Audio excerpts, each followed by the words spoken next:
दोस्तों, भारत के इतिहास में असंख्य राजाओं और रानियों का नाम दर्ज मिलता है। इन शासकों में से कुछ शासकों ने महान लड़ाइयां लड़ी और हर तरह से अपने साम्राज्य की रक्षा की। कला के अद्भुत नमूने के तौर पर कई महलों का निर्माण करवाया। हालांकि दोस्तों, इन राजाओं और रानियों की निजी जिंदगी भी कम दिलचस्प नहीं रही है। कुछ शासकों ने अपने शासन काल के दौरान लंबे समय तक अपनी निजी जिंदगी के कई राज पर्दों के भीतर ही रखे। लेकिन कहते हैं ना कि दीवारों के भी कान होते हैं, और इन राजाओं की निजी जिंदगी के कई राज चार दीवारों से बाहर आ ही गए। तो चलिए दोस्तों, आज की अपनी इस वीडियो में हम आपको बतलाते हैं कुछ राजाओं की निजी जिंदगी के हैरान कर देने वाले किस्सों के बारे में। और दोस्तों, आखिरी में हम जिस राजा के बारे में आपको बताएंगे उनके बारे में तो जानकर आप शायद चौंक ही जाएंगे।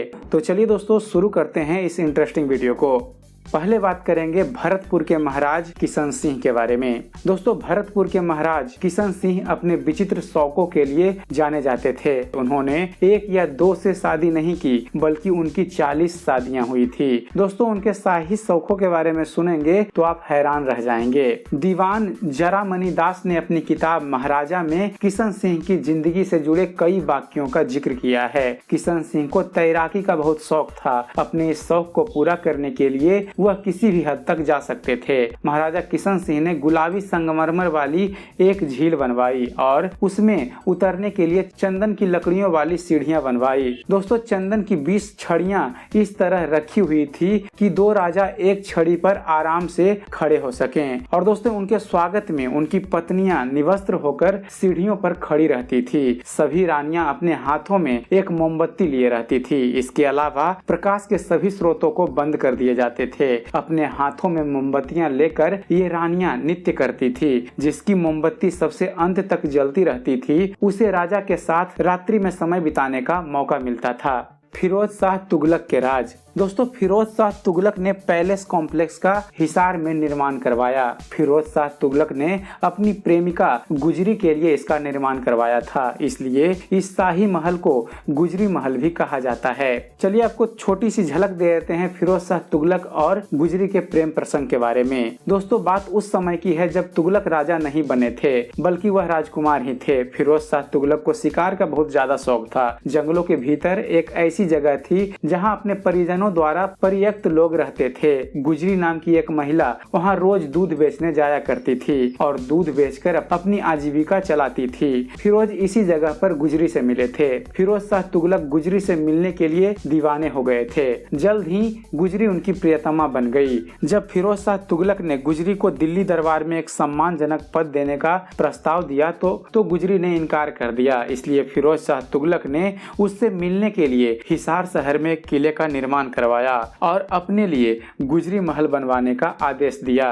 अगली कहानी है दोस्तों पटियाला के महाराज भूपिंदर सिंह की। दोस्तों, पटियाला के महाराज भूपिंदर के 88 बच्चे थे और उनकी हरम में बहुत सी औरतें थी। उनके बारे में कहा जाता है कि साल में एक बार वह हरम में निवस्त्र होकर परेड करते थे, ताकि वह अपनी सभी पत्नियों को यह सुनिश्चित कर सकें कि वह जीवित हैं और पूरी तरह से स्वस्थ हैं। मुगल बादशाह शाहजहां।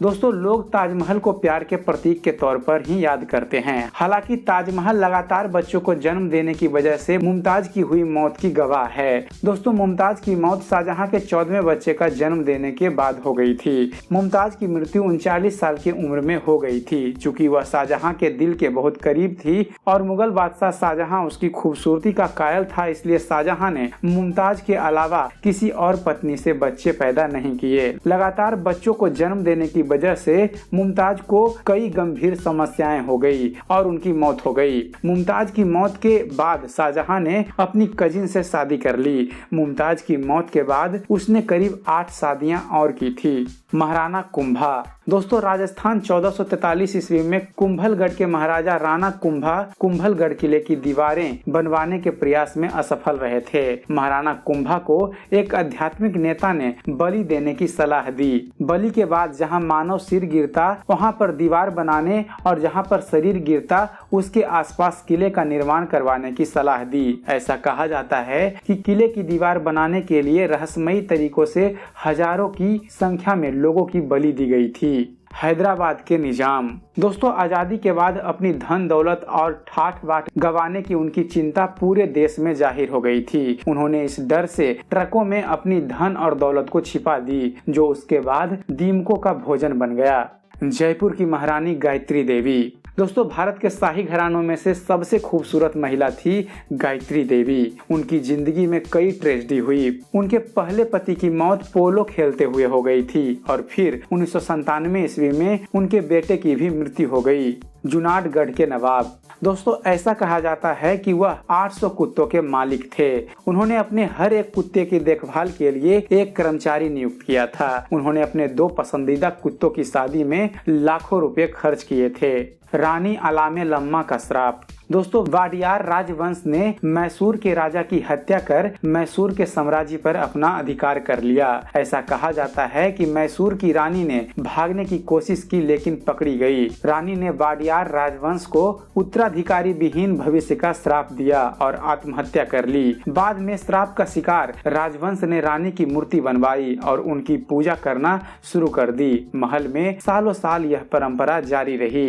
राजकुमार मानवेंद्र सिंह गोहिल।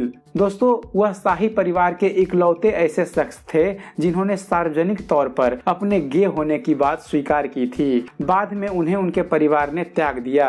उनके परिजनों ने उन पर परिवार की बदनामी करने का भी आरोप लगाया। महाराजा राजेंद्र सिंह। दोस्तों, कहा जाता है कि पटियाला के महाराजा राजेंद्र सिंह की 365 पत्नियां थी और उनकी मौत 27 साल की उम्र में हो गई थी। दोस्तों, जरा सोचिए, आजकल के दौर में लोगों से एक पत्नियां नहीं संभलती और उस समय महाराजा राजेंद्र सिंह की 365 पत्नियां थी। वह कैसे मैनेज करते होंगे। तो यह थे दोस्तों भारतीय इतिहास के कुछ ऐसे राजा महाराजा जिनके शौक कुछ अजीबोगरीब थे। उम्मीद करते हैं आप सभी को हमारा ये वीडियो पसंद आया होगा। इस वीडियो के बारे में अपने विचार और मत हमें कमेंट करना मत भूलिएगा। वीडियो पसंद आया हो तो वीडियो को लाइक जरूर कीजिएगा। और दोस्तों, ऐसे ही धर्म और इतिहास से जुड़े हुए ज्ञानवर्धक वीडियो देखते रहने के लिए हमारे चैनल ज्ञान मंथन को आप सब्सक्राइब करना ना भूलिएगा। हमारे चैनल को सब्सक्राइब कीजिए और देखते रहिए, जानते रहिए। धन्यवाद। जय हिंद।